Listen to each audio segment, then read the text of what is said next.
Sabi sa kanta, every memory sa high school life ay kay ganda at exciting. Pero sa loob ng 10 taon matapos ipatupad ang senior high school sa bansa, ang 4 na sulok ng silid na hindi gaanong natugunan ng mga nagdaang panahon ay napalitan ng hinaing at kakulungan. Kaya naman, isang malaking reforma sa sistema ng edukasyon ang inilunsad, ang Strengthened Senior High School Curriculum na ipatutupad para sa school year 2026 to 2027 sa lahat ng senior high school sa bansa. Kung ano-ano ang mga pagbabago sa programang ito at kung totoo nga bang 5 subjects na lang ang meron sa senior high school, tara, linawin natin.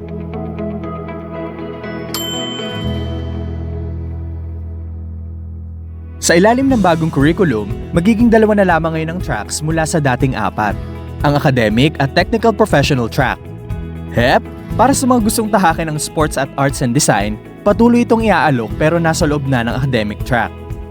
Mas pinasimple at binawasan na rin ang mga core subjects. Mula 15 ay magiging 5 na lamang ang mga ito at nakaayon sa general education subjects ng CHED.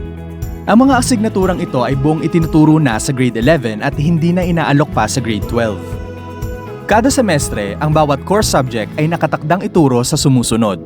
1 oras bawat araw, 4 na araw bawat linggo, sa loob ng 1 taong panuruan. Nasa kabuuan, umaabot ng 160 hours of teaching para sa bawat core subject sa buong grade 11 school year. Wait, sino-sino ang mga magtuturo nito?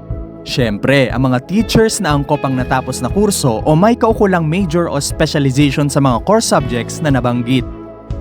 Ang mga electives, pinasimple at updated na rin. Sa bagong curriculum ng senior high school, hindi na kailangan pumili ng mga mag-aaral sa mga strands. Sa halip, malaya silang makakakuha ng core subjects at makakapili ng mga electives batay sa kanilang interes at layunin sa buhay. Ang electives ay nakaayos bilang mga clusters para sa mas maayos at flexible na pagpili ng subjects ng mga mag-aaral.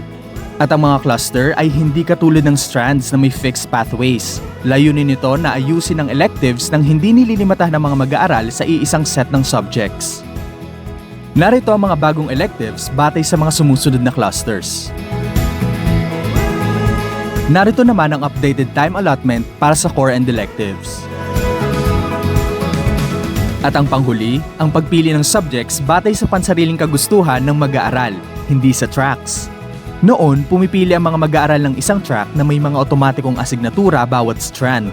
Sa ilalim ng Strengthened Senior High School Curriculum, maaari nang pumili ang mga mag-aaral ng electives mula sa kahit anong cluster, kahit pa ito ay nasa labas ng kanilang napiling track. Complicated ba? I know, right? Kung titignan, isang malaking hakbang ito para sa sektor ng edukasyon.